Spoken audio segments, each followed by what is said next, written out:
અને વીર મેઘમાયો એમ કહે કે 32 નરની જરૂર પાટણને છે ને સાહેબ પાટણમાં હાલતો થઈ જાય ને પાટણના ધણીને જઈને કહે છે કે હું મેઘવાળનો દીકરો રનોડા ગામનો અને વીર મેઘમાયો મારું નામ છે હું કામ છે ને તેદી એમ કહેવાય કે પાટણનો ધણી કહે છે કે સહસ્ત્રલિંગ છે તળાવ છે એમાં પાણી પેદા થતું નથી પણ 3200 નર લોહી રેડે ખબર હતી ઓ ષડયંત્ર છે એને ખબર હતી ષડયંત્ર છે અને તોય કીધું કે 3200 નર આમાં લોહી રેડે તો કદાચ એમ કહેવાય કે આમાં પાણી પ્રગટે પ્રજાને પાણી મળે ને તેથી વીર મેઘમાયો દાંત કાઢીને બોલ્યો તો કે અમારા માણા હાયલા જાતા હોય તો પગમાં ખાહડા નથી પહેરવા દેતો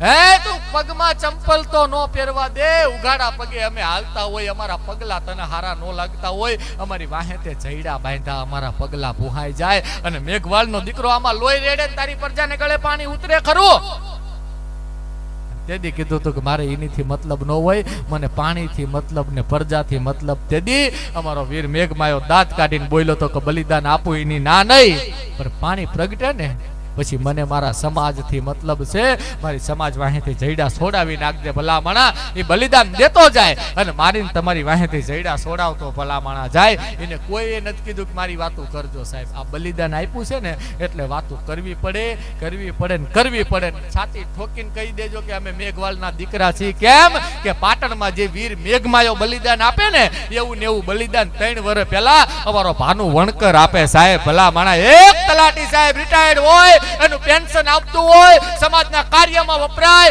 એને પત્નીનું પેન્શન સમાજના કાર્યમાં વપરાય એના છોકરાની નોકરી એનું પણ એક અડધો પગાર સમાજના કાર્યમાં વપરાય એનો એક દીકરો અમેરિકામાં એના પૈસા પણ સમાજના કાર્યમાં વપરાય અને દૂધખાના અને જમીનના પ્રશ્નમાં એ વ્યક્તિ એટલો બધો અટવાઈ ગયો સમાજને ન્યાય અપાવવા માટે છેલ્લે કોઈ રસ્તો ન મળ્યો અને પાટણની બજારમાં સાહેબ કેરોસીન છાંટી અને વ્યક્તિ મારીને તમારી હાટું થઈને બલિદાન આપતો ગયો એ ભાનુ વણકર હજી 3 વર્ષ થયા મારો બાપ એટલે કહેવાનું મન થાય કે અમે મેઘવાળના દીકરા છીએ ભલામણા અમે મેઘવાળના દીકરા છીએ આ ગર્વની વાત નથી ભાઈ કેવડું મોટું કોણ કહીને ગયું તું ભાઈ એક પણ વ્યક્તિ સાહેબ જરાય મતલબ જોયો જ નથી એને સાહેબ એટલે અમારે કેવું પડે અને એટલે આ સંતોને યાદ કરી આ વાતને પૂરી કર્યા પહેલા રતિભાઈ ધોળકાથી હાલતા થાવ 7 કિલોમીટર હાલો રનોડા ગામ આવે એક મેઘવાળનો દીકરો વીર મેઘમાયાને યાદ કરવા પડે ત્યાંથી થોડાક આગળ હાલો એટલે અમદાવાદનું પાદર આવે રાજકોટ હાઈવે ચડી જાઓ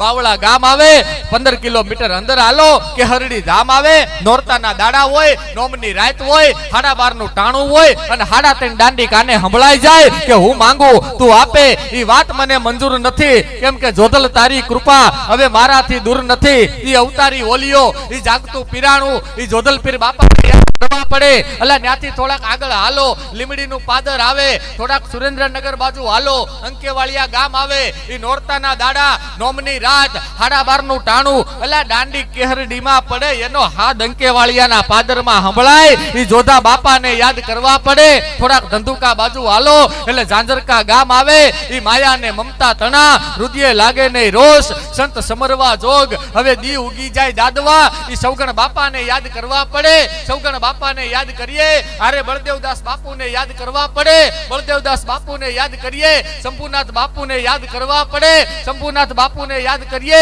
યોગીનાથ બાપુને યાદ કરવા પડે ત્યાંથી આગળ હાલો ચોટીલાનું પાદર આવે થોડાક અંદર હાલો થાનગઢ ગામ આવે અને થાનગઢની માલિપા અકલમાં ભીમ ભેળા નિશ્ચળ જપો નામ કામીની ક્રિયા કરે રોટીમાં ભાળે રામ ઈ એક મેઘવાળનો સંત ઈ અકલ સાહેબને યાદ કરવા પડે ત્યાંથી આગળ હાલો મોરબીનું પાદર બાજુમાં ઢેલડી ગામ અને ઢેલડી નગરમાં ખીમડીયો કોટવાડ ને ડાળલબાઈ થઈ ગયા મેઘવાળ સમાજના કહેવાય વાતો એની કરવી પડે ત્યાંથી આગળ હાલો વાંકાનેર વટી જાવ હળમતિયાનું પાદર અને હળમતિયાના પાદરની અંદર એક મેઘવાળનો દીકરો આપો પાલન પીર થઈને પૂજાય ઈ પાલન પીરને યાદ કરવા પડે ત્યાંથી થોડાક આગળ હાલો રાજકોટ વટી જાવ જુનાગઢ હાઈવે ચડી જાવ અને ગોંડલ જુનાગઢ વચ્ચે ઈ નાનું એવડું ગામ કે આંબલિયું અપાર જેનો ઘાટ ઘોઘાવદર જેવો નહીં અલા મોરલા કરે મલ્હાર તારી દેરી માથે દાફડા અને આમલી તુકા અણહરી પૂછું તને વનરાય હવે જુગ જાતા નહીં જડે ઓલો જીવન સખો મહેમાન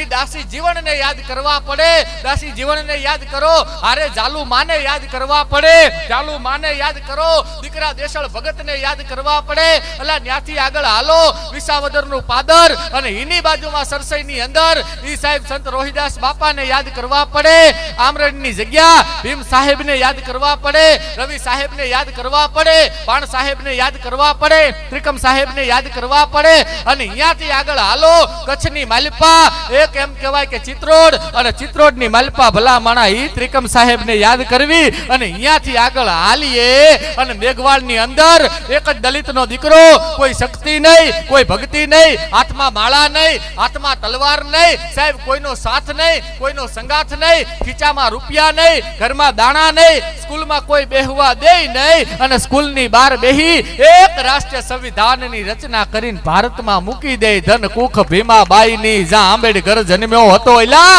ધન કુખ ભીમાબાઈની જ્યાં આંબેડકર જન્મ્યો હતો, કલમ કેરી ધાર પર જેને બૌદ્ધ ધર્મ રાખ્યો હતો, અને પડકાર કરતી પુત્રને કે બેટા મરજે ભારતના કાજમાં. કેમ કે ભારતનું બંધારણ હવે આંબેડકરના હાથમાં. ભલા માણા ભારતનું બંધારણ હવે ભીમરાવ તારા હાથમાં. ઈ આંગળી વાઢો અને લોહીની ધાર નીકળે, એ લોહીના એક એક કણમાં એ બાબાનું ઉધાર નીકળે, અને આખી જિંદગીની કમાણી લગાવો બાબાના નામ માથે, તો એ બાબો મારો ને તમારો લેણદાર નીકળે. ભલા માણા એ બાબો મારો ને તમારો લેણદાર નીકળે. એ ડોક્ટર BR આંબેડકર એ એક એવું તત્વ છે ભલા માણા, દુનિયા આખી એમ કહે કે સફળ પુરુષની પાછળ એક સ્ત્રીનો હાથ હોય છે, પણ હું જાહેરમાં કહું છું જેટલી સફળ સ્ત્રી છે ને એની વાહે એક જ પુરુષનો હાથ છે, જેનું નામ છે ડોક્ટર BR આંબેડકર. ભલા માણા જેનું નામ છે BR આંબેડકર. આવડું મોટું વ્યક્તિત્વ જે ધરાવે, અને છાતી ઠોકીને કહેવાનું મન થાય 14મી એપ્રિલ હોય, 14મું રતન જેને કહેવાય, ડોક્ટર BR આંબેડકરનો જન્મ થવાનો હોય, દરવાજા બંધ હોય, માં ભીમાને એમ કહેવાય કે પ્રસૂતિની વેદના ઉપડી હોય, માં પ્રસૂતિની વેદનામાં હોય, રૂમમાં બેઠી હોય, પિતા રામજી બહાર ઊભા હોય, અંદરથી બાળક રડવાનો અવાજ આવે, અને સાહેબી બાળક રડવાના અવાજથી ખબર ન પડે દીકરી છે કે દીકરો છે. અને તેદી એમ કહેવાય કે પિતા રામજીએ હાથ પાડીને કીધું હશે કે ભીમા હું પરિણામ આવ્યું છે, અને તેદી આ સમાજની આર્ય નારીએ કીધું હશે કે પુરુષ હવે મૂંઝાવાનું ન હોય. કેમ કે 14 એપ્રિલના દિવસે આજ ભારતના ભડવીરને જન્મ આપ્યો છે. ભલા માણા આજ ભારતના ભડવીરને જન્મ આપ્યો છે. એ ભારતનો ભડવીર સાહેબ આ સમાજનો એટલે ડોક્ટર BR આંબેડકર. આ એટલે અમે કેવી છે સાહેબ, આ કેવડું મોટું બલિદાન જે આપીને વિયો જાય સાહેબ. 5,500 વર્ષ મથી મથીને થાકી જાઓ, અને સાહેબ આપણે નોંધ જ નથી લીધી જેટલી 14 એપ્રિલ ભારતમાં નથી ઉજવાતી ને સાહેબ, એટલી ન્યુયોર્કમાં અમેરિકામાં ઉજવાય છે. ભલા માણા મોટામાં મોટી કઠણાઈ છે.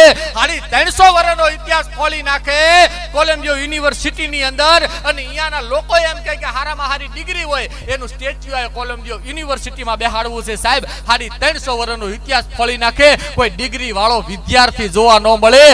ખાલી એક જ નામ બહાર આવ્યું હતું જેનું નામ છે ડોક્ટર BR આંબેડકર. ભલા માણા એનું સ્ટેચ્યુ બેહાડવામાં આવે, અને અહીંયા ઇંગ્લિશમાં લખવામાં આવે સિમ્બોલ ઓફ નોલેજ, કે આને ભણતર કહેવાય, આને ડિગ્રી કહેવાય, અને આને એજ્યુકેશન કહેવાય. સાહેબ આજ સુધીમાં એવો વ્યક્તિ કોઈ નથી આવ્યો સાહેબ. એક જ વ્યક્તિ એવો આવ્યો છે ભાઈ, ડોક્ટર BR આંબેડકર.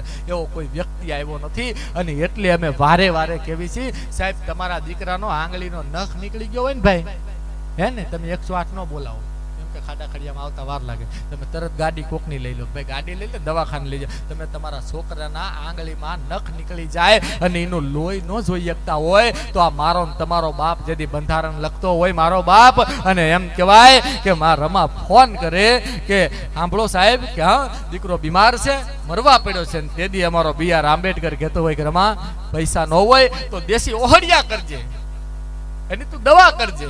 મારીથી આવી નહીં એકાય કે કેમ કે હું એક દીકરાને બચાવવા આવું તો વાહે 10 કરોડ મરી જાય, મને પોહાય નહીં સાહેબ. જેને પોતાના 4 દીકરાના બલિદાન આપી દીધા હોય, માં રમા હાડલા ફાડી ફાડીને ખાપણ કરી કરીને સાહેબ ઓઢાડીને લઈ જતી હોય, આનીથી મોટી વેદના બીજી ગઈ હોય સાહેબ. આ વેદના છે સાહેબ. અને એની ક્યાં કરો સાહેબ, ન્યુયોર્કના પત્રકાર આવીને કહે છે કે ગાંધીજી ક્યાં છે, કે હુતા છે. જવાહરલાલ નહેરુ કે હુતા છે, કે કેમ કોઈ જાગવા વાળું છે ને અત્યારે, કે હામી લાઈટ બળે ને બારીમાં, કે હા અહીંયા એક વ્યક્તિ જાગે છે. ન્યુયોર્કના પત્રકાર અહીંયા જઈને કહે છે કે કેમ તમે હજી જાગો છો? પહેલો પ્રશ્ન ડોક્ટર BR આંબેડકરને કહે છે કે ગાંધીજી હુતા છે, જવાહરલાલ નહેરુ હુતા છે, તમે શું કરવા જાગો છો? તેથી એમ કહેવાય કે BR આંબેડકરે કીધું હતું કે બે હુઈ ગયા છે ને, કે હા એની સમાજ જાગી છે એટલે મારી સમાજ હુતી છે એટલે મારે જાગવું પડે. મારો બાપા મારી કઠણાઈ છે ભલા માણા, અને જેથી મારી સમાજ જાગે તેથી હુઈ જાય, એમાં જાજી વાર નહીં લાગે સાહેબ. અને 6 ડિસેમ્બરના દિવસે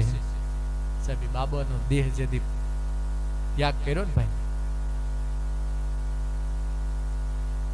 આખા મહારાષ્ટ્રની અંદર સાહેબ હાહાકાર મચી જાય કે આ શું થઈ ગયું, અલોકે કંઈક બન્યું છે, શું બન્યું છે કોઈને ખબર નથી. આંખમાંથી આહુડાની તારું થાય છે. 6 ડિસેમ્બર એને ખબર હતી હો કે હવે જીવવાનું નથી, પણ બધા ચોપડા ફોડ્યા હતા બાબા સાહેબ. કાંઈ ઘટે છે, કાંઈ ઘટે છે, કાંઈ ઘટે છે. એટલા પુસ્તકો લખ્યા હતા ને તોય કે કાંઈ ઘટે છે. છેલ્લે એને યાદ આવ્યું કે એક વસ્તુ ઘટે છે, એ ઘટતી વસ્તુ એને છેલ્લું પુસ્તક લખ્યું મરતા મરતા સાહેબ. છેલ્લું પુસ્તક ભગવાન બુદ્ધ અને તેનો ધમ સાહેબ. એ પુસ્તક લખીને મને તમને સમજાવતો ગયો ભલા માણા, તોય આપણે હજી સમજા જ નથી સાહેબ. આજની જે યુવાન પેઢી છે સાહેબ, તમે કેટલું કર્યું છે એ તો તમે જોવો યાર. અને હવે આટલું અમે બોલવી ને ભાઈ, તમારે ભળવું શેમાં એ તમારો વિષય છે બકુલભાઈ, એમાં અમારે કાંઈ ન કહેવાનું આવે. તમારે ભળવું છે શેમાં સાહેબ, એ તમારે જોવાનું છે ભાઈ. બાકી આપણે એમ કહેવી ને કે ઓલા યાર નો ફરાય, હારી સંગ નો થાય, ભાઈ એ વાત હાવ ખોટી છે. ઓલા યાર ફરતો નહીં, એના સંગ લાગે ભાઈ, કોઈ દી રંગ એવા સંગ કોઈ દી લાગે જ નહીં ભાઈ. લાગે હા નો, કોઈના રંગ નો લાગે ભાઈ. તમારે કરવું જ નથી, શું કામ મારે યાર ફરો તઈ દિલે, તમારે કઈ કરવું જ નથી, હું રંગ લાગી જાય લાગે. ચોખા મેલા જ હોય ભાઈ. 3 પાણીએ ધોવન ચોથા પાણી નાખો ને તો ડોળો જ આવે. પાણી મેલું થાય થાય થાય, નામ ખાલી ચોખા છે, હોય બહુ મેલા સાહેબ. ઈ ગમે એટલા ધોવો તોય મેલ જ નીકળે. બાકી ઈ ચોખ્ખો ભાઈ કંકુમાં ભળી જાય ને તો કોકના કપાળે આવીને છોટી જાય, અને ઈ ની ચોખ્ખો મગમાં ભળી જાય, ખીસડો થતા વાર ન લાગે. બાપ તમારે ભળવું શેમાં છે એ તમારો વિષય છે, એ અમારે કહેવાનું હોય. તમારે શેમાં ભળવું છે ભાઈ. અને